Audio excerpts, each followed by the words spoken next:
Merci de me le rappeler pour les gens qui sont en ligne. Désolé. Donc, deuxième point que je vais évoquer après cette question universalisme et droits catégoriels, c'est la question est-ce qu'il y a seulement des droits des paysans qui sont développés ou est-ce qu'il y a aussi des devoirs des paysans? Parce que la déclaration en parle à un endroit donné, simplement elle en parle en parlant des droits des individus. Là, elle ne parle pas des droits pardon, des devoirs des individus et non pas des paysans. Et troisième et dernier point, une question que je me pose notamment dans le contexte de la lutte contre le réchauffement climatique et récentes évolutions. Si vous avez vu la semaine passée un arrêt important de la Cour européenne des droits de l'homme sur le droit à l'environnement et sur l'obligation des États de lutter efficacement contre le réchauffement climatique, comment cela s'agence là aussi avec cette déclaration, cette UNDROP ou cette UNDROP ou cette UNDROP, je ne sais pas trop comment le prononcer. Donc, premier point, où est-ce qu'on se situe dans le débat entre universalisme et particularisme de droit catégoriel? Comme je disais, la déclaration elle-même adresse ce point à la fin de son préambule. Le préambule est assez long, je vais dire encore un peu. C'est donc le point 23, je crois que j'ai calculé tout à l'heure. Ah non, pardon, c'est le point 4, là, je vais faire un mauvais mouvement. Dans le point 4, la déclaration de son préambule, la déclaration elle-même évoque ce problème ou cette question entre promotion de droits universels et de droits reconnus ici à une catégorie de personnes. Donc, les rédacteurs en étaient conscients qu'on est là dans finalement quand même une tension et on a la Déclaration universelle des droits de l'homme de 1948 et on a 70 ans plus tard, presque jour pour jour, 7 jours plus tard, la Déclaration sur les droits des paysans. Et lorsqu'on compare les deux, on voit quand même des différences assez notables. Alors d'abord, donc, il est important que le problème soit adressé, je pense. Et rien n'interdit d'affirmer à côté des droits universels aussi des droits catégoriels, pour autant que cela ne nuit pas à la jouissance des droits universels. Alors que dit le préambule? Je rappelle, ce qu'on a déjà entendu tout à l'heure, que les droits de l'homme, au niveau international, on parle toujours de droits de l'homme et pas de droits humains, c'est le vocabulaire établi, à la fois influencé un petit peu de la théorie du droit naturel, bien sûr, et aussi du fait qu'on parle de droits de l'homme universels. Ils sont universels, ils sont indivisibles, ils sont indissociables, mais aussi interdépendants et se renforcent mutuellement. Il dit aussi, dans la déclaration, dans son préambule, qu'ils doivent être traités de manière juste et équitable, sur un pied d'égalité, en se voyant d'accorder la même importance. Alors là, déjà, en tant que juriste, je dirais, je ne suis pas tout à fait d'accord. Il y a bien des droits de l'homme qui sont indérogeables, il y a d'autres droits de l'homme qui sont dérogeables. On ne peut pas tous les mettre sur un même pied d'égalité, il y a quand même des différences. Bon, c'est dans un préambule, ce n'est pas gravissime, mais quand même, je trouve que c'est une rédaction qui est un peu, à mon avis, inhabituelle. Et on dit par ailleurs donc que le fait qu'on a des droits universels et qu'on reconnaît ici dans cette déclaration des droits à une catégorie de personnes, ou qu'on reconnaît une catégorie de droits, c'est une formulation, cela ne dispense pas les États, évidemment, de l'obligation de promouvoir et de protéger les autres droits. Ce qui veut dire qu'en pratique, évidemment, il peut y avoir des conflits de droits. Et ça, c'est aussi quelque chose qu'on rencontre souvent, que la liberté d'expression des uns peut heurter le droit à la vie privée des autres, par exemple. Et j'en parlerai un peu tout à l'heure, justement, par rapport à la liberté d'expression des paysans et des récentes expériences que nous en avons eues en Europe. La question est donc, est-ce que les droits de l'homme doivent rester uniquement universels ou est-ce qu'on peut créer des droits de l'homme destinés à une catégorie de bénéficiaires? Non. Petite remarque sur la philosophie des droits de l'homme, Alexandre l'a aussi évoqué. Je suis un grand lecteur des auteurs du XVIIe, XVIIIe siècle qui ont développé la théorie du droit naturel, que ce soit le Pufendorf, Christian Wolff, Roland Mackie, Emer de Vattel. Et justement, Emer de Vattel juriste suisse, qui a écrit le grand ouvrage sur le droit des gens, qui a été publié d'abord en 1758, bien, Emer de Vattel a eu la chance que ses idées ont été directement inscrites ou dans la déclaration d'indépendance des États-Unis. C'est très clair, il y a eu un échange en 1775, il y a eu une troisième édition de l'ouvrage de Vattel sur le droit des gens, premier ouvrage du droit international après celui de Grotius. Et cet ouvrage a été édité à Paris par un certain Charles-Guillaume Frédéric Dumas, qui était en étroite correspondance avec notamment Benjamin Franklin aux États-Unis, qui lui a envoyé ce livre en plusieurs exemplaires. Ensuite, il y a eu toute une correspondance entre les deux, où on voit que Benjamin Franklin s'en est laissé inspirer, a mis un exemplaire de ce livre dans la bibliothèque du Congrès, et que les autres membres des autres pères fondateurs, si vous voulez, également ont été impressionnés. Donc certains passages du Vattel, droit des gens, ont été mot par mot reproduits dans la déclaration d'indépendance des États-Unis, qui a ensuite influencé aussi la déclaration française des droits de l'homme et du citoyen. Donc on voit là une influence très nette de cette théorie du droit naturel. Et donc une idée centrale du droit naturel, c'est justement que tous les êtres humains jouissent des mêmes droits de l'homme, uniquement du fait qu'ils sont êtres humains.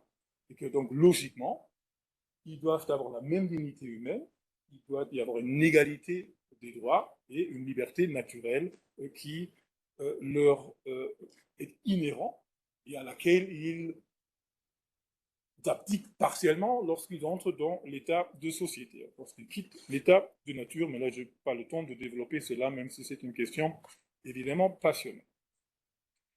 Alors, donc en principe, les droits de l'homme devraient être uniquement universels, veut dire qu'il ne doit pas y avoir de différences selon les régions, même si on sait tous qu'il y a des différences selon les régions, il y a différentes déclarations, différentes conventions régionales des droits de l'homme, c'est avec la Convention européenne, en passant par la Charte africaine, la Convention interaméricaine, ou encore différentes déclarations qui existent dans l'Asie du Sud-Est et dans les pays arabes également. Et là, il y a évidemment des différences. Lorsqu'on compare les deux textes, la Déclaration universelle et la Déclaration des droits des paysans de 2018, on ne peut être frappé par une différence de style qui est énorme. Évidemment, 70 ans séparent les deux textes, la situation historique n'est pas la même, mais quand même. La Déclaration universelle a 30 articles, la Déclaration sur les droits des paysans, 28. Ça semble être comparable. Mais la Déclaration universelle se contente de 1600 mots, alors que la Déclaration sur les droits des paysans faut 7600 mots pour y arriver. Donc c'est un texte très long. De cette longueur découle une certaine lourdeur également, qui vient du fait, évidemment, que pendant la négociation, il y a eu des formules de compromis qui ont dû être trouvées et qui étaient parfois difficiles. Alors, en lisant les différents articles, on peut parfois avoir des doutes. Est-ce qu'on est face à un droit reconnu aux paysans ou est-ce qu'on est seulement face à une obligation de moyens imposés aux États? Est-ce qu'il y a des droits nouveaux ou est-ce que c'est simplement la réaffirmation de droits déjà existants? Là, si à nouveau on va vers le préambule, donc maintenant c'est le passage tout à la fin, le point 32 du préambule, donc effectivement très long, vous voyez, qui c'est un passage un peu révélateur, qui dit vraiment ce que c'est la déclaration. Elle dit, il est nécessaire, le préambule dit, il est nécessaire de renforcer la protection des droits de l'homme des paysans. Donc c'est plus, si vous voulez, une réaffirmation des droits de l'homme déjà existants et d'une certaine adaptation au contexte et aux besoins des paysans. Et on dit bien, ce qu'on vise, c'est d'interpréter et d'appliquer de manière cohérente les normes et règles internationales existantes relatives aux droits de l'homme. Donc, la déclaration, elle est aussi, on peut dire, honnête. Elle ne dit pas ce qu'elle n'est pas, elle dit bien que c'est la réaffirmation de droits et qu'elle s'adresse essentiellement aux États qui sont donc appelés à interpréter et appliquer les droits existants d'une manière cohérente et en tenant compte, bien sûr, de cette déclaration. Ceci peut donc nous amener à nous interroger sur justement la nature juridique de cette déclaration. Et c'est clair, ce n'est pas un traité obligatoire, ce n'est pas un instrument obligatoire, c'est une déclaration de l'Assemblée générale qui vise à inciter les États à mieux tenir compte des besoins spécifiques des paysans et des personnes qui travaillent la terre dans le contexte des droits de l'homme. Ceci dit, on trouve quand même certains passages où la déclaration utilise un vocabulaire différent, où elle parle explicitement du fait que les paysans sont titulaires de certains droits. C'est notamment le droit à l'eau à l'article 19 et le droit aux semences à l'article 21, ou inversement, où on dit que les paysans sont titulaires de ces droits. C'est le seul endroit, le 19 et le 21, qu'on utilise ce vocabulaire.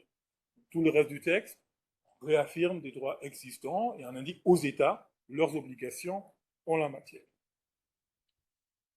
Alors, pourquoi ou qu'est-ce qui justifie ici de créer cette nouvelle, entre guillemets, sous-catégorie d'êtres humains, de bénéficiaires?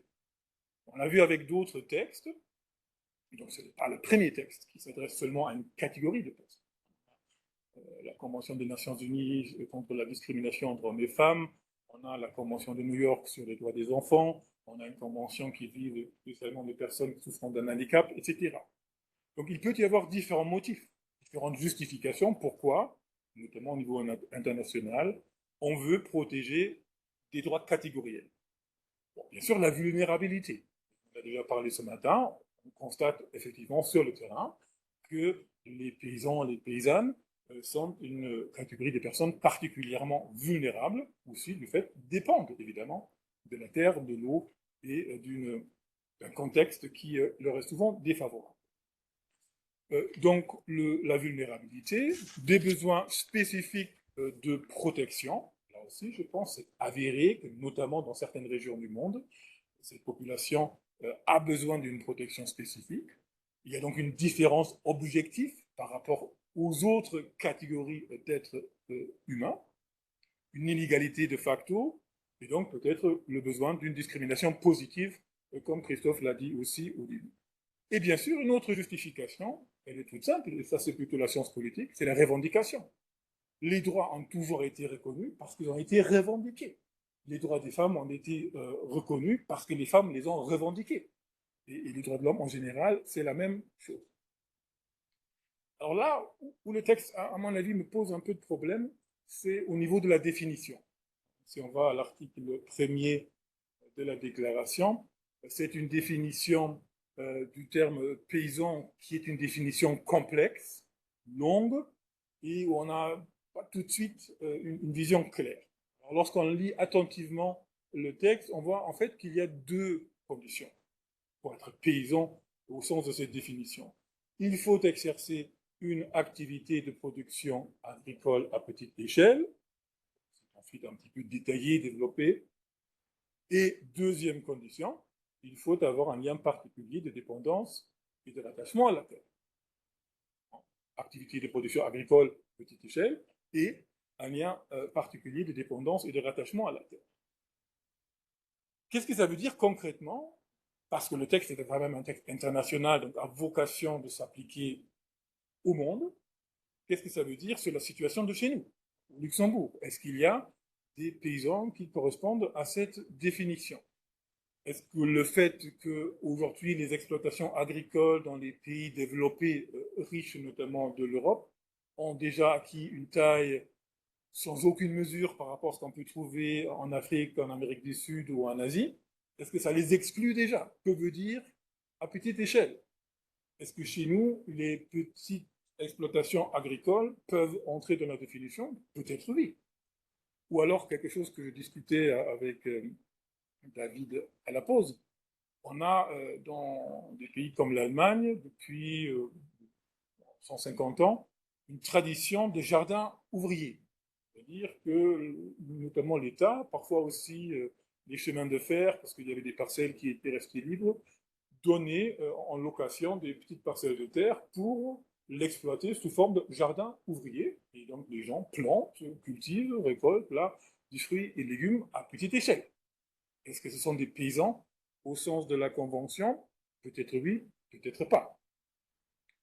Autre question qui me gêne, moi, un petit peu, c'est que lorsque une catégorie de producteurs, de paysans ou de personnes obtient une déclaration de ce type, est-ce que les autres catégories de personnes ne vont pas vouloir obtenir la même chose? Les pêcheurs, les marins sont d'une certaine manière dans la déclaration. Donc là, je crois que la question ne se pose pas. Mais alors les citadins, pourquoi les citadins ne demanderont pas aussi une convention, une déclaration qui les protège spécifiquement? Parce que, à certains égards, la vie dans les grands cités, dans les grandes métropoles, peut aussi leur imposer des contraintes spécifiques et une vulnérabilité spécifique. Ensuite, bon, encore une fois, c'est une déclaration, ce n'est pas un texte obligatoire.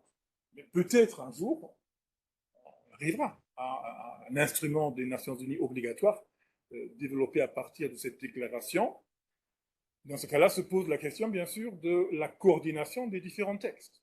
Souvent, on l'a déjà entendu, la déclaration fait justement référence aux autres instruments, directement ou indirectement. Et ça peut être des traités sur la propriété intellectuelle, par rapport aux semences, ça peut être les conventions de l'OIT pour ceux qui travaillent salariés sur les exploitations agricoles, et ça peut être les autres traités sur les droits de l'homme. Deuxième point, brièvement, j'ai encore un peu de temps. Deuxième point, droits et devoirs. Et là, effectivement, on revient au préambule.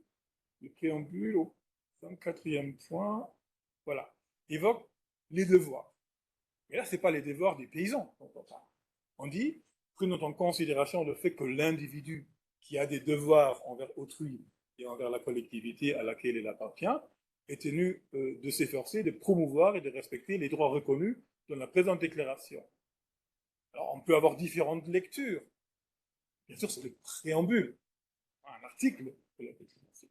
Mais ça peut donner l'impression que tous les autres individus qui ne sont pas des paysans ont des devoirs spécifiques envers les paysans. En tout cas, c'est une formulation un peu ambiguë.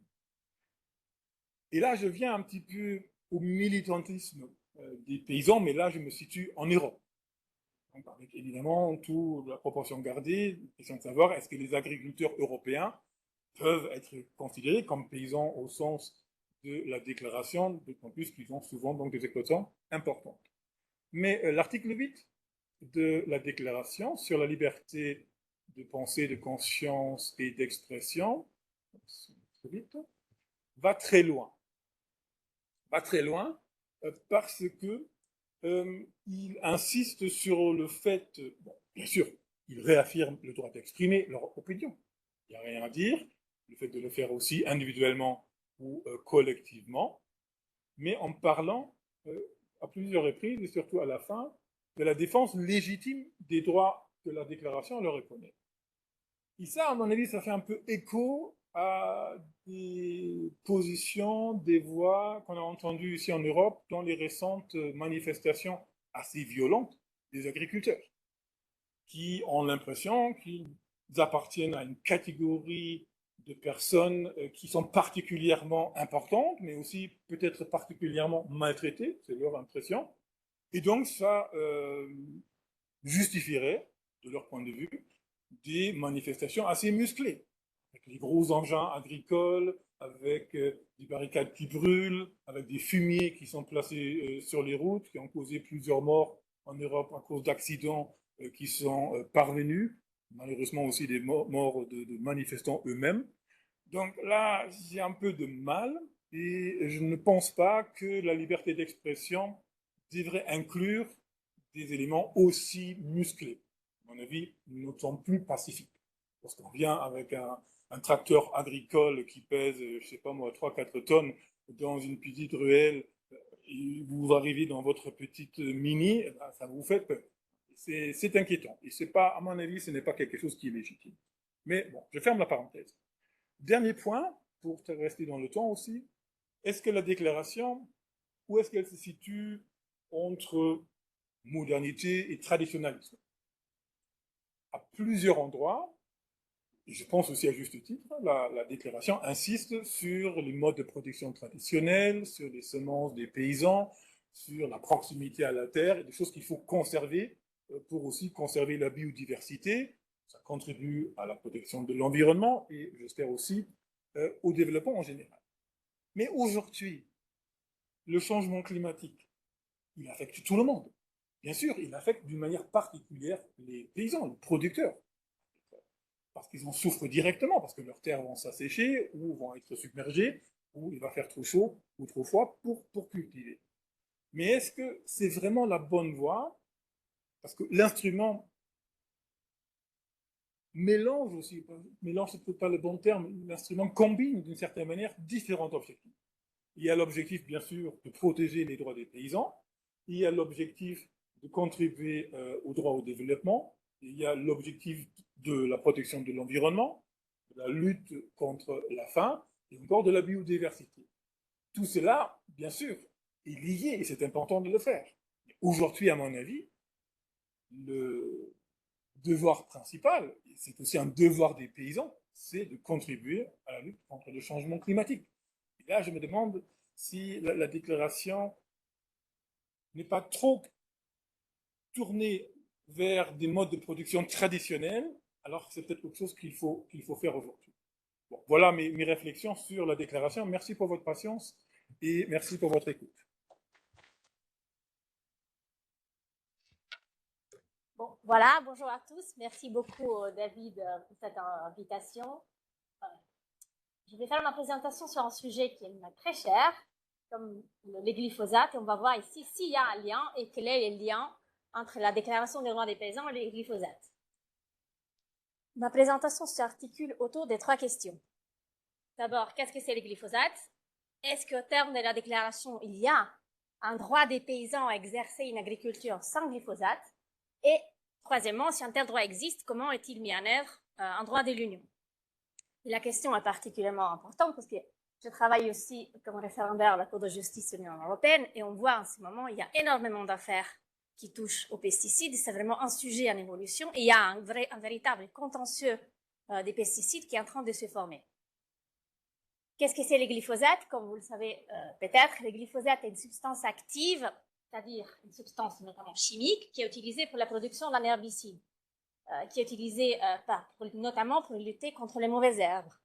Il a été produit, il a été mis sur le marché dans les années 70 par Monsanto, et depuis 2000, quand son nom il est tombé dans le domaine public, le glyphosate est désormais produit par une énorme quantité de sociétés.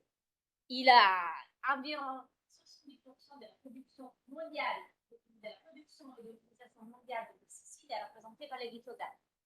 Et vous comprenez bien du coup que ce n'est pas seulement, quand on parle de glyphosate, on ne parle pas seulement d'un produit chimique, une substance active, d'un produit chimique, il y a aussi un modèle agricole. Le modèle agricole qui est derrière, un modèle agricole caractérisé par une agriculture intensive, qui se base notamment sur l'usage de produits chimiques, et qui s'oppose d'une certaine manière aussi à une agriculture de petite échelle, paysanne, et à une agriculture qui s'est basée sur la production des aliments bio. D'où aussi l'intérêt de s'interroger si, même à l'échelle des paysans, comme le professeur Gerkrat vient de le définir, c'est-à-dire des paysans qui utilisent des agriculteurs de petite échelle, qui ont un lien de dépendance avec la terre, si dans ces contextes-là, en sachant que c'est quand même une petite partie, et ce n'est pas vraiment dans ces contextes-là, pas seulement dans ces contextes-là, que des produits chimiques sont utilisés, s'il y a un droit à une agriculture sans glyphosate. Et la réponse pour moi est, en lisant la déclaration, oui.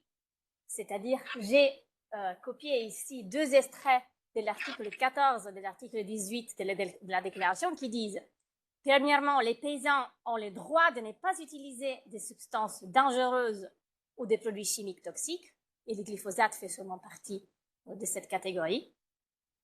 Deuxièmement, les paysans ont le droit à la préservation et la protection de leur environnement. Ça aussi, c'est une disposition très pertinente dans la mesure où on sait que les effets néfastes liés à l'usage du glyphosate et plus largement des pesticides sont subis en première échelle par les paysans et par les agriculteurs qui en font l'usage. Ce n'est pas par hasard que, par exemple, le premier procès, l'un des premiers procès qui a eu lieu aux États-Unis qui a porté à la condamnation de Monsanto. C'était fait par un monsieur Johnson, qui était un agriculteur, qui avait utilisé massivement le glyphosate lors de son activité agricole. Il avait contraint un cancer, et pour la première fois, les tribunaux aux États-Unis ont reconnu l'existence d'un lien entre l'usage du glyphosate et le développement d'un cancer. Pour dire que le fait que l'article 18 de la déclaration reconnaisse aussi les droits des paysans à la préservation et à la protection de leur environnement est directement lié à la question liée de l'usage des glyphosates. Ce qui est intéressant dans la déclaration, je trouve aussi que l'invitation, disons, la fait de promouvoir une agriculture sans pesticides s'associe aussi à la prévision d'obligations pour les États membres. On ne parle pas seulement de droits des paysans, mais aussi d'obligations. Quelles sont ces obligations? L'article 14, que vous voyez là, il dit « Les États prendront toutes les mesures nécessaires pour, d'abord, prévenir les risques pour la santé découlant de l'usage des produits chimiques, en interdisant et restreignant leur utilisation. » C'est exactement là, je trouve, ce paragraphe-là qui est particulièrement pertinent en droit de l'Union, où la question se pose, où les tribunaux se prononcent aujourd'hui déjà, mais ils seront appelés à le faire encore plus lors de la deuxième vague du glyphosate dont je vais vous parler. Est-ce que les mesures prises en termes de prévention des risques, qui visent à la restriction ou à la limitation de l'usage de cette substance, sont suffisantes? 2. Les États doivent se doter d'un système national adéquat ou de tout autre système approuvé par l'autorité compétente, fixant des critères spécifiques pour l'importation, la classification, l'emballage, la distribution et plus généralement l'usage des produits chimiques. Autre question aussi qu'on verra dans la seconde partie de ma présentation, les glyphosates posent aussi une question de classification, et c'est là aussi que les agences européennes divergent, dans le sens où l'agence européenne pour les produits chimiques l'a considéré, l'a classifié en tant que, n'a pas voulu le classifier en tant que substance potentiellement cancérogène, alors que le Centre international de recherche pour les cancers, depuis 2016, considère que le glyphosate est une substance cancérogène. D'où aussi, comme vous voyez, l'intérêt et l'importance de bien classifier et de l'étiqueter, parce que la classification entraîne toute une série aussi d'obligations et de conséquences juridiques. Troisième obligation, c'est de faire en sorte que les personnes qui utilisent les substances chimiques se conforment aux normes d'application du usage. L'article 16 y ajoute aussi que les États prendront toutes les mesures nécessaires pour assurer la transition vers des modes de production agricole durables, basés notamment sur une agriculture agroécologique et biologique. Là aussi, une transition vers un modèle d'économie durable ne peut pas se faire sans une utilisation raisonnable ou décroissante de produits chimiques. Et là aussi, c'est une question qui était au centre de l'une des grandes déclarations des axes du Pacte vert européen, la stratégie qui visait à la réduction de 50% des pesticides qui malheureusement étaient pour le moment mis en halte dans l'attente des nouvelles élections européennes. Dans ces contextes, si on peut estimer du coup qu'un droit à une agriculture sans glyphosate existe, est-ce que ce droit est mis en œuvre en droit de l'Union? Et la réponse est mitigée, dans le sens que si on regarde au texte, évidemment les agriculteurs, les paysans ont le droit de ne pas utiliser le glyphosate, ont le droit de choisir la typologie d'agriculture qu'ils souhaitent effectuer, mais, et c'est ça la partie intéressante, si on regarde au contexte politique, économique, scientifique aussi et juridique, ces contextes européens ne soutiennent pas un tel choix. Parce que, comme on verra, malgré l'opposition de la part de la société civile, malgré les controverses scientifiques qui existent toujours, le glyphosate a été réautorisé en 2017 par la Commission européenne et en novembre 2023, il a encore été réautorisé. Je vais donc voir avec vous quel était le processus, quelles sont les controverses aussi, les problèmes juridiques liés à la première autorisation du glyphosate. C'est ce que j'appelle ici la première phase de l'autorisation et à la seconde phase. Et ces deux phases des autorisations se reflètent aussi dans les contentieux devant la Cour de justice. Il y a une première phase du contentieux qui a été achevée et qui concerne cette première phase de l'autorisation. Et il y a une deuxième vague du contentieux qui est en ce moment en préparation en ce qui concerne la dernière réautorisation du glyphosate qui a été donnée en novembre 2023. Qu'est-ce qui s'est passé? Comment on est arrivé en 2017 à la réautorisation par la Commission du glyphosate pour 5 ans. On peut dire que l'opinion publique européenne s'est vraiment rendu compte de problèmes liés à l'usage du glyphosate en 2015, quand les centres internationaux de recherche pour les cancers, pour la première fois de manière très évidente, ont considéré qu'il s'agit d'une substance cancérogène probable. On était dans ce moment-là au milieu de la phase de réautorisation de cette substance active au niveau de l'Union européenne, et la Commission européenne a demandé à l'Agence européenne pour les produits chimiques, à l'EFSA, European Food Safety Authority, et à l'Agence européenne pour les produits chimiques, l'ECHA, d'effectuer une analyse des risques. Et les deux agences, contrairement aux CIRC, ont conclu que les glyphosates n'étaient pas cancérogènes. C'est sur cette base-là que la Commission a réautorisé les glyphosates pour 5 ans. C'était une décision très controversée au sein de la comitologie des comités qui assistent la Commission et qui représentent aux États membres. C'était une décision qui n'a pas été prise facilement, et finalement, tout s'est décidé à la dernière minute quand l'Allemagne a changé d'avis sur l'autorisation du glyphosate. Elle était initialement contraire. Elle a donné son feu vert, et les décisions sont prises dans ces comités par majorité qualifiée. La majorité qualifiée est pondérée par rapport au poids et à la taille des États membres. D'où le fait que le changement d'avis de l'Allemagne a joué un rôle essentiel dans la décision de 2017. La décision a déclenché toute une série de scandales. Le Parlement européen a lancé une enquête en considérant que la procédure d'autorisation des glyphosates était contraire au principe de précaution, parce que notamment les centres internationaux de recherche sur le cancer, mais aussi une grande quantité d'autres experts avaient démontré que l'usage des glyphosates pose des risques pour l'environnement et la santé publique. Et le Parlement européen, dans son rapport, a conclu qu'effectivement, il y avait eu une violation du principe de précaution dès lors que la Commission n'avait pas correctement pris en compte les incertitudes et les risques, et du coup, elle avait pris une mesure de gestion des risques qui n'est pas étayée. Il s'agissait juste d'un rapport sans vraiment une valeur contraignante. Mais au même moment, on a découvert, suite à une enquête journalistique, notamment guidée par le journal Le Monde, on a découvert on a appelé le Monsanto Paper, c'est-à-dire des documents internes de Monsanto, qui semblent démontrer que déjà depuis les années 70, c'est-à-dire au moment où les glyphosates étaient mis sur le marché, Monsanto était au courant des effets cancérogènes.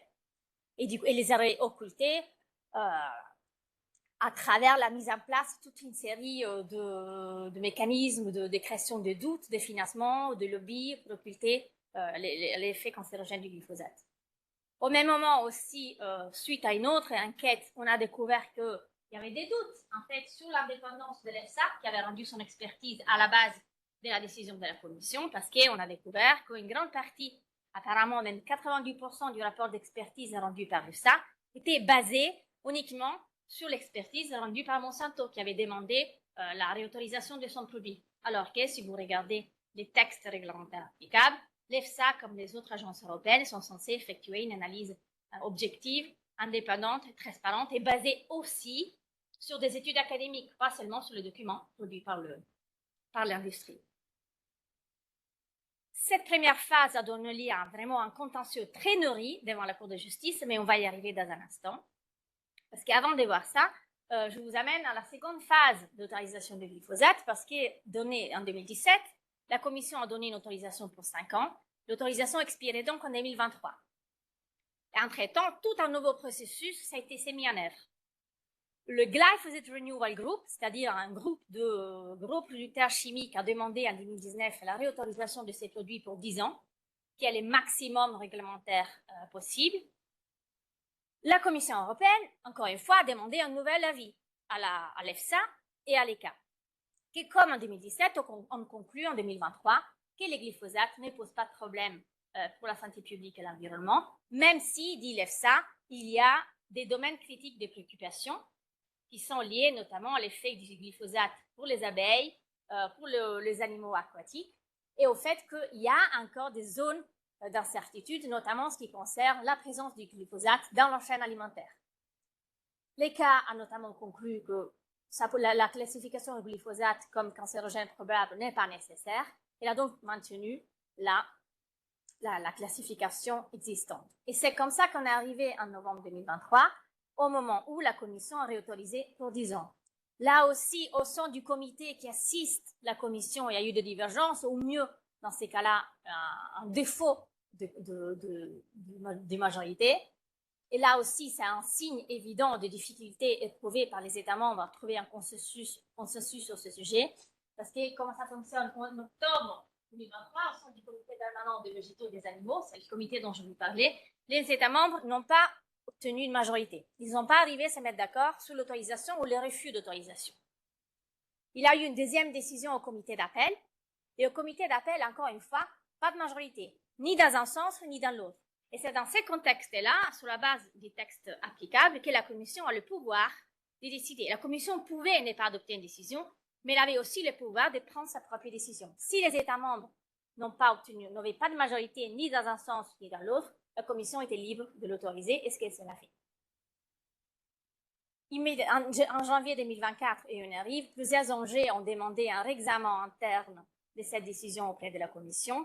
Le réexamen interne est une phase préliminaire avant la saisine de la Cour de justice. C'est-à-dire qu'ils peuvent demander à la Commission de revoir sa décision, et en cas de rejet par la Commission de la demande de réexamen, ces ONG peuvent attaquer la Cour de justice. Et elles, en ce moment-là, dans ce chemin-là, c'est-à-dire Pan Europe, Aurelia, Ouglo Lepage et d'autres associations ont introduit en janvier 2024 des demandes de réexamen interne à l'encontre de cette décision, en faisant valoir notamment que la Commission n'avait pas pris en compte les effets sur le long terme du glyphosate, qu'elle avait uniquement concentré son évaluation sur l'effet court terme et qu'elle n'avait pas pris en compte les études académiques. C'est l'argument principal du Pan Europe. Par exemple, ils disent, encore une fois, la Commission européenne s'est uniquement basée sur les documents produits par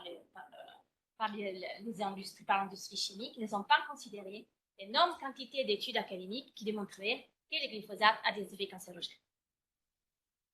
Dans ces contextes-là, encore une fois, c'est le principe des précautions qui va être appelé à jouer un rôle clé, parce que les ONG font valoir les défauts d'application par la Commission du principe des précautions, dans le sens que la Commission n'a pas vraiment pris en compte l'existence des risques et d'incertitudes et n'a pas balancé cela dans sa décision de réutilisation. Mais pour comprendre comment ce qu'il va se passer devant la Cour de justice, parce que quels sont les timings les suivants, la Commission a environ jusqu'à le mois de juin, fin juin de cette année, pour répondre à ces demandes de réexamen interne. Si, comme il est probable, la Commission va les rejeter, parce qu'entre-temps, la Commission a demandé à l'EFSA et l'ECA de répondre aux arguments scientifiques soulevés par les ONG. Le document est disponible en ligne, et l'EFSA et l'ECA, c'est un document très technique, mais en gros, l'EFSA et l'ECA, ils rejettent tous les arguments scientifiques soulevés par les ONG. Du coup, c'est pas difficile d'assumer que la Commission va rejeter ces demandes de réexamen. Dans ces cas-là, les ONG auront 2 mois pour attaquer les rejets devant la Cour de justice, et du coup, on peut s'attendre du contentieux, une nouvelle vague d'affaires qui vont arriver à la rentrée prochaine. Qu'est-ce qu'elles vont soulever? C'est difficile à dire, mais déjà, je pense que c'est intéressant de voir que la Cour a déjà décidé sur le glyphosate, pour comprendre quelle est la base à partir de laquelle, et les cadres dans lesquels ces affaires vont s'insérer. La première phase, il y a eu beaucoup d'affaires qui sont arrivées à la Cour entre 2017 et à partir de 2017. Moi, j'en ai compté au moins une vingtaine liées seulement au glyphosate. Ces actions ont permis, je pense, de clarifier certains aspects et ont laissé un gros trou. Les questions clarifiées tiennent notamment à l'obligation de transparence et aux conditions d'autorisation sur le marché des pesticides. Sans rentrer trop dans le détail, ce qui a été établi, notamment dans cette affaire-là, l'affaire Today, c'est que l'EFSA est tenue à une obligation de transparence. C'est-à-dire, ça peut vous être évident, mais ce n'était pas le cas avant. On a demandé, les requérants dans cette affaire Today, il a demandé l'accès à 2 études de toxicité qui avaient été utilisées par l'EFSA dans le cadre de l'évaluation du glyphosate. L'EFSA a dit non, ces études sont couvertes par un droit de propriété intellectuelle de la part du Monsanto, vous ne pouvez pas avoir accès. Le tribunal a annulé la décision de l'EFSA en disant que toute information relative au glyphosate et plus généralement aux substances qui ont trait à être diffusées dans l'environnement sont relatives à l'environnement, tiennent à poursuivre un objectif d'intérêt public qui est la protection de l'environnement. Cet objectif d'intérêt public doit primer sur tout autre intérêt économique. C'est pourquoi l'EFSA est tenue à divulguer, à rendre publiques les infos. cette affaire était vraiment très importante parce que c'était la première affaire qui a permis d'ouvrir d'une certaine manière la boîte noire de l'expertise de l'EFSA. Elle a été suivie par une nouvelle réglementation qui oblige désormais l'EFSA à publier sur son site internet un database qui contient toutes les études scientifiques données produites par les demandeurs qui demandent une réautorisation de la substance active. Vous pouvez du coup trouver toutes les infos désormais, ce qui n'était pas le cas avant. Par exemple, les documents que je vous ai cités, c'est-à-dire la réponse de l'EFSA aux arguments techniques soulevés par les ONG dans les cadres de leur examen, n'auraient pas été publiés avant cette affaire et avant le nouveau règlement qui en est suivi. Du coup, obligation accrue de transparence. Ouais. Dans l'autre affaire, et c'est aussi ça que je voulais arriver à dire, qui est très importante dans les cadres de la suite de l'affaire du glyphosate, c'est dans l'affaire Base. Pour la première fois ici, c'était un recours préjudiciel, la Cour a reconnu que il est vrai qu'en principe, le contrôle juridictionnel porte uniquement sur la décision de la Commission européenne et non sur les avis scientifiques qui l'ont précédé, mais les agences européennes, et notamment l'EFSA et l'ECA, sont tenues à évaluer aussi les effets à long terme de l'usage d'un système d'une certaine substance active et à se baser sur les études académiques disponibles. On n'est pas considéré uniquement les documents fournis par l'industrie. Et ces deux aspects-là sont encore une fois les aspects clés du nouveau contentieux qui est en préparation. Parce que là aussi, il faudrait voir comment la Cour va évaluer ces deux éléments qui semblent encore une fois faire défaut. Je vous laisse avec une dernière phrase, qui est une phrase aussi d'espoir. C'est la phrase qui avait été déjà prononcée en 1941 par Altiero Spinelli, qui était dans le manifeste des Ventotènes. Altiero Spinelli, comme vous savez, était l'un des pères fondateurs de l'Union européenne. Il était en ce moment-là reclus à Ventotène, une petite île en Italie en face des Naples, et réfléchissait à son futur de l'Europe. Il réfléchissait à son idée de l'Europe, et à ce moment-là, il disait « Le moment est venu aujourd'hui de se débarrasser de vieux fardeaux devenus encombrants, de se tenir prêt à accueillir le monde nouveau qui se présente à nous, si différent de celui que nous avions imaginé. Le chemin à parcourir n'est ni facile ni sûr, mais il doit être parcouru et il le sera. » C'est avec aussi cet espoir que je pense que je vous laisse, l'espoir d'une transition effective, efficace, dans laquelle pour moi la question des pesticides, du glyphosate, elle est vraiment centrale. Merci beaucoup. J'ai une question pour... Ah oui, là, professeur Gerkrat. En fait, je fais référence à une question qui a été posée au Sénat à l'époque. Il y a une sénatrice communiste du groupe communiste qui avait posé la question au ministère de l'Agriculture pourquoi la France était abstenue. Donc, ils ont évoqué bien évidemment le fait que la France était attachée à une vision universelle des droits de l'homme applicable à tout l'individu. Donc, c'est l'argument qui a été repris par beaucoup pour s'abstenir ou pour voter contre, avec les difficultés aussi de définition du champ d'application, avec la définition, enfin, les discussions sémantiques autour du terme paysan. La France préférait le terme agriculteur ou d'autres types de termes. Mais à la toute fin de cette réponse du ministère, ils écrivent « Certains de ces nouveaux droits n'ont de plus pas fait l'objet de discussions et négociations dans les enceintes internationales compétentes. » Donc là, ils parlent de la reconnaissance des nouveaux droits, notamment droit aux ressources naturelles, droit à la terre, aux semences, droit à la diversité biologique, droit aux moyens de production. Il ne s'appliquerait de fait qu'aux catégories de personnes visées dans la déclaration. Alors, qu'est-ce que vous pensez de cette réponse, de cet argument ? Est-ce qu'au final, le droit à la terre ne s'applique qu'aux paysans et personnes vivant dans les zones rurales et pas aux citadins, comme vous l'avez cité tout à l'heure? On va peut-être collectionner quelques questions. Ça va permettre de gagner du temps. Merci. Merci aux intervenants. On a appris beaucoup de choses. J'aurais une question pour chacun. Alors tout d'abord pour le professeur Gerkrat. Vous suggérez que quelque part la déclaration risque quelque sorte de trop embrasser et donc mal étreindre en couvrant sa dimension à la fois économique, sociale, politique, environnementale. dans le même temps, on voit bien, et la crise agricole à laquelle vous avez aussi fait référence montre bien qu'on ne peut pas traiter la question environnementale sans avoir préalablement adressé la question de l'impuissance politique des paysans et de leur assujetion économique. Alors, est-ce qu'il n'y a pas une place tout de même pour des outils qui sont peut-être des outils programmatoires ou des outils matriciels destinés ensuite à infuser le système juridique par des politiques publiques plus spécifiques? Et est-ce que cette déclaration, elle ne pourrait pas avoir cette valeur-là, finalement, d'être un espèce comme on a pu le dire, du Green Deal à certains égards, un espèce de programme matriciel destiné à former une colonne vertébrale pour les futurs textes plus opératoires à l'échelle internationale. Et puis pour Alessandra, je pense que c'est très important ce qui était dit sur les procédures d'autorisation et sur la part belle qu'elles font aux études de l'industrie chimique elle-même.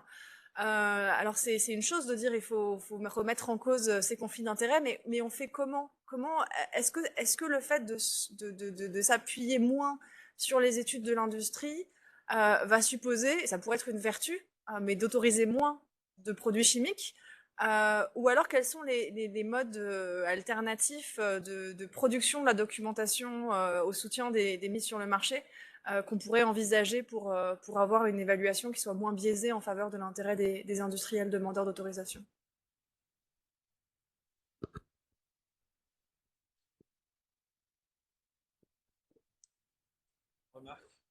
Non, sur la longueur du texte. En fait, les premières versions étaient à peu près la longueur de la Déclaration universelle des droits de l'homme. Et à un moment, on a décidé de mettre les obligations des États dedans. Et c'est là que le texte est devenu 2 ou 3 fois plus grand. Mais quand je vois l'analyse qui a été faite, par exemple, que vous avez faite, je crois que c'était très utile. Parce que si on avait juste le droit à la santé ou le droit à l'environnement, ce serait beaucoup moins détaillé. Et donc, en fait, on ne pourrait pas reprendre tout ça. Sur le fait que à l'Union européenne, la discussion, donc moi, je vous enverrai les documents qu'on a présentés. Ça fait 6 ans qu'on a un progrès sur le programme sur les droits aux semences. Et la Commission refuse, je suis allé plein de fois à Bruxelles à des événements avec la Commission refuse d'avoir la déclaration comme base juridique dans la réforme, et parce qu'elle dit que c'est pas contraignant, etc. Bref. Mais même quand on essaie de dire, mais alors, il faut mettre au moins le droit à l'alimentation qui est contraignant pour tous les États de l'Union européenne, parce qu'ils ont tous ratifié le pacte sur les droits économiques et culturels, ou le droit à la santé, même chose, dans le même pacte. Là non plus, c'est pas possible. Donc, je veux dire, est-ce que les bases, est-ce que c'est possible d'utiliser comme base légale les instruments de droits humains de l'ONU qui ont été ratifiés par les États de l'Union européenne? Parce que, vous voyez, on ne va pas avancer en fait. Et dans votre cas, c'est le droit à la santé qui est utile, le droit à l'environnement sain et peut-être aussi le droit à l'alimentation, mais enfin bref, voilà. En tout cas, dans les semences, pour l'instant, on est un peu bloqué et la Commission ne veut pas. On a eu des parlementaires qui ont dit que la déclaration devrait être une base légale, le droit à l'alimentation, ça, mais la Commission, pour l'instant, ne veut pas entrer en outil.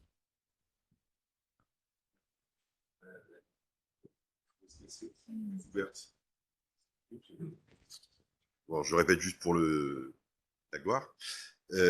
Est-ce que la Cour de justice serait éventuellement plus encline à accueillir des instruments non normatifs?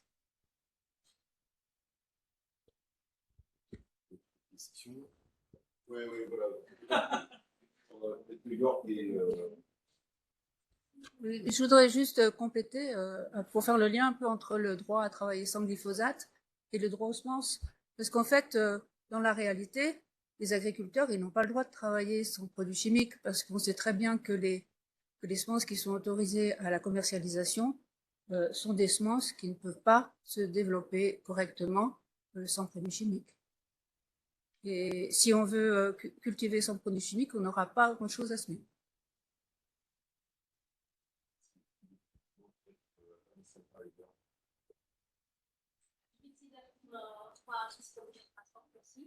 La question de Aude sur sur l'expertise scientifique, je pense que c'est une question compliquée dans le sens que d'une part, les industriels, ils ont la plupart des infos, c'est-à-dire Je vois aussi qu'il y a un dossier qui arrive dans la Cour de justice.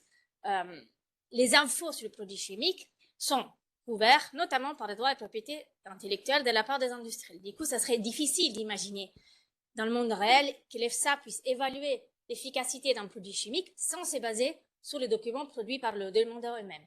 Cela dit, c'est aussi essentiel que ça soit pas juste ça, que l'EFSA réponde à son mandat qui est déjà établi d'effectuer une analyse indépendante et transparente.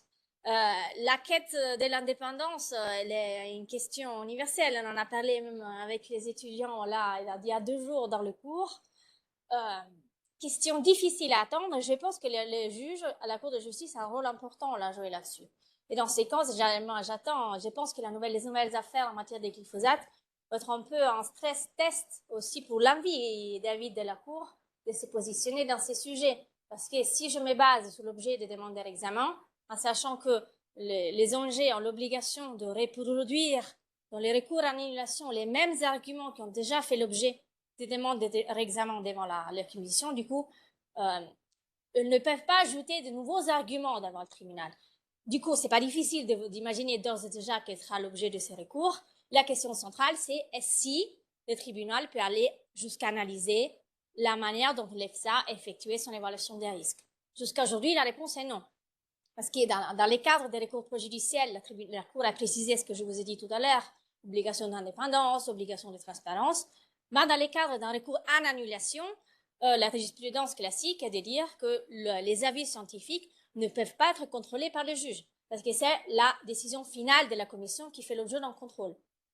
Les ONG, ce qu'ils essayent de faire, c'est de faire bouger un peu cette ligne et de dire ce qui est vrai en réalité. Si l'évaluation de l'EFSA est biaisée, elle n'est pas bonne, et la commission se base de manière substantielle sur cette évaluation, il n'y a aucune chance, ou il y en a très peu, que la commission ne respecte pas les avis de l'EFSA. Voilà, je ne sais pas, c'est à voir, mais c'est vraiment une question essentielle. Il y a eu un arrêt, là, il y a 2 semaines, qui n'était pas très rassurant dans ce sens-là, parce que c'était un cas dans lequel l'EFSA avait conclu à l'existence de demandes critiques de préoccupations, s'agissait d'un insecticide. L'EFSA a dit il pose des problèmes significatifs pour les abeilles, pour les animaux aquatiques, etc., etc. Malgré ça, la commission avait réautorisé. Les contrôles qui étaient faits par la Cour étaient très, très, très limités. Et dans ces cas-là, justement, l'évaluation de l'EFSA n'est pas rentrée dedans. Mais c'est à voir. C'est vraiment le glyphosate et ça sera vraiment les tests aussi pour voir comment ça va se passer. Et peut-être pour répondre à vous, je pense qu'en réalité, si je regarde aux pesticides, et le glyphosate est un exemple, les règles sont là. C'est même pas une question que manque de droit ou manque de règles applicables. Souvent, les principes des précautions, on a l'exemple. Il est là, on sait comment il est appliqué, mais souvent, il est négligé, il est mal appliqué. Je pense que c'est plutôt un problème de mise en œuvre qu'un problème de reconnaissance de droit. Et la reconnaissance de droit aiderait sûrement, mais il faudrait aussi veiller du côté de l'administration et des juges à les mettre en œuvre.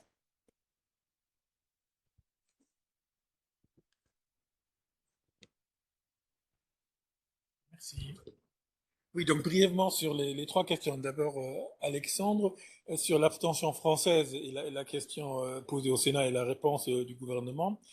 Alors, d'abord, je trouve que justement la France pourrait aussi voir du bon dans ces déclarations, parce qu'après tout, lorsqu'on relit la déclaration française des droits de l'homme et du citoyen, première vertu du texte, c'est de rappeler à tous les droits des uns et des autres et de les rendre donc visibles et donc de permettre à tous à les confronter à l'action des gouvernements. Donc c'est toujours bien d'avoir un tel texte. Est-ce que les paysans sont vraiment les seuls bénéficiaires? Ben là, je pense c'est un peu ambigu parce que c'est vrai que la déclaration, dans un sens, elle confirme plusieurs fois que de toute façon, elle ne rappelle que des droits déjà existants et les précise, les interprète, les applique par rapport aux paysans. Donc c'est une concrétisation, je dirais, des droits universels à l'égard de la situation spécifique des paysans. Elle s'adresse aussi beaucoup aux États, Christophe l'a rappelé, et ça fait aussi un peu effectivement sa longueur, en précisant les obligations des États. Eh bien, les obligations des États vont pas pouvoir être mise en œuvre sans bénéficier à tout le monde. Donc, indirectement, tous les autres vont en bénéficier aussi. Mais explicitement, lorsqu'on lit le texte de la déclaration, ce sont seuls les paysans qui sont visés. Et chaque fois, les paysans ont le droit, sont titulaires de droits, etc. Et le seul endroit où on parle de devoir, on ne parle pas des paysans, on parle des individus. Alors, et là c'est presque une question un peu que je voulais poser, est-ce que vis-à-vis du glyphosate, ce ne serait pas utile de formuler un devoir de ne pas utiliser le glyphosate au lieu d'un droit de ne pas l'utiliser? Ce serait peut-être quand même plus... Bon, ça va, ça irait beaucoup plus loin, mais je pense qu'il y a aussi une obligation des paysans, des agriculteurs en général, de contribuer, de participer à la protection de l'environnement, de garantir aussi que les générations futures vont toujours avoir un environnement vivable. Et je pense aujourd'hui, il est nécessaire de concevoir à nouveau des devoirs. Et là, je reviens un petit peu à la conception des auteurs du droit naturel. Eux, ils sont toujours partis des devoirs de l'individu. Et en partant des devoirs de l'individu, vivant en société, il en découle des droits pour tout le monde. Droit au bonheur, droit à la liberté, droit à la propriété, etc. etc. Deuxième question, Aude, c'est ça? Bon, je pense effectivement que les problèmes que la déclaration adresse sont évidemment fortement imbriqués, fortement liés. Donc ça ne fait pas beaucoup de sens de les séparer complètement. Mais vouloir viser le droit au développement, les droits des peuples autochtones, le droit à la biodiversité, le droit des paysans, tous en un seul texte, ça fait aussi une certaine lourdeur et ça complique finalement peut-être l'objectif principal parce que c'est un peu noyé dans la masse. Et je pense, entre les lignes, on voit bien que le but principal, c'est de protéger essentiellement les droits des paysans vivant dans les pays en développement. C'est clair. C'est ça la vocation initiale. Sinon, on ne s'expliquerait pas toute cette référence au droit au développement, au peuple autochtone, etc. Alors, je pense comme vous que c'est évidemment aussi un tel outil, comme outil programmatoire, à sa valeur, à son importance. Il va inciter les États à plus regarder justement si les paysans jouissent réellement des droits de l'homme qui sont affirmés par ailleurs, et donc ça ne peut avoir que des effets positifs, et en tant que tel, c'est utile. Et là, je lis ma dernière réponse aussi à la remarque de Christophe sur la longueur du texte. Eh bien, la Déclaration universelle a été rédigée dans un esprit que ce texte pourrait devenir un jour un texte obligatoire, une norme, avoir une valeur normative. Et donc, on a fait très attention à formuler les différents droits avec beaucoup de clarté, avec beaucoup de précision et sans former des conditions. C'est toujours l'idée d'un droit directement applicable, il doit être clair, précis, inconditionnel. Par contre, dans cette déclaration-là, et là, par exemple, je reviens à la souveraineté alimentaire, c'est clair qu'on n'affirme pas vraiment, on ne consacre pas vraiment la souveraineté alimentaire, on fait référence à des États qui l'ont, eux, reconnue. C'est donc simplement une référence sans être une reconnaissance officielle. Donc, ce document-là se prête très mal à être transformé un jour en une norme obligatoire. Et donc, ça nécessitera un travail énorme de pouvoir rédiger quelque chose qui consacrera véritablement des droits applicables et des droits obligatoires pour les États des paysans. C'est peut-être pas non plus ce qui est voulu parce que ça paraît peut-être hors de portée aujourd'hui parce qu'il n'y a pas de consensus suffisant entre les États. Mais bon, en droit international, on a souvent vu, il faut plusieurs étapes et une première déclaration peut être donc le point de départ. Voilà un peu ce que je voulais dire sur ces questions. Merci.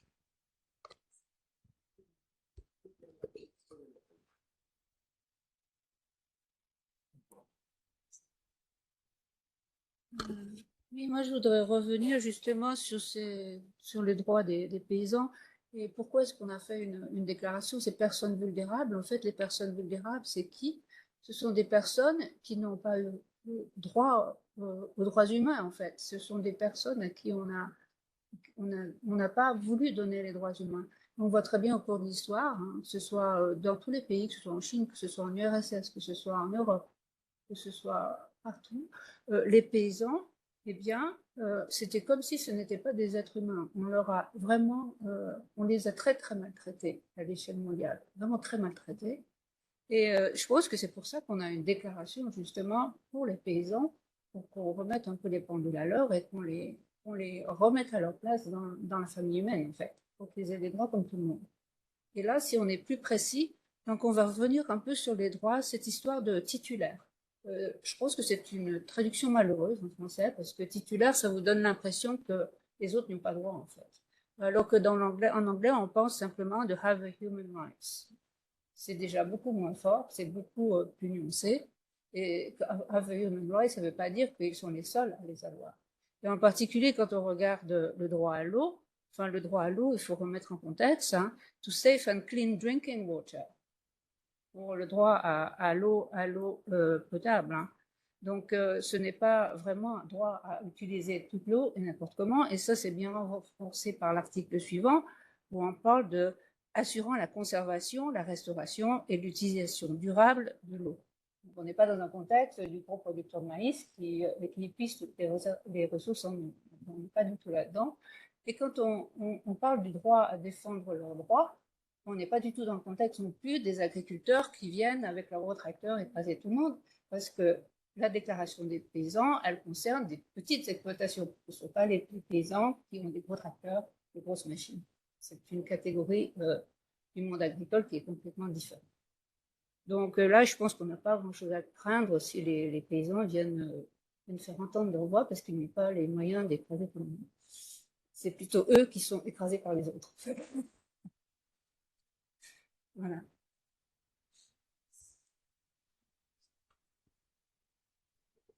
Alors, juste un mot très rapide, parce que j'aurai sans doute l'occasion d'y revenir cet après-midi, mais il me semble qu'il y a une autre condition d'application de la déclaration que je trouve extrêmement contestable, c'est la référence qui est faite aux zones rurales.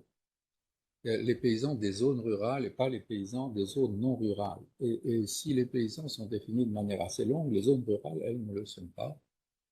Alors qu'à mon avis, il n'y avait aucune nécessité d'ajouter à chaque fois les zones rurales, y compris dans le titre, quand on dit les droits des paysans et des autres personnes travaillant dans les zones rurales.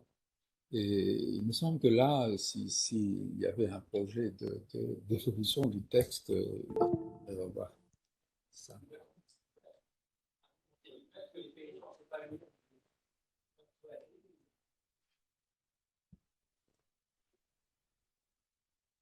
Je pourrais tout à fait argumenter de ça.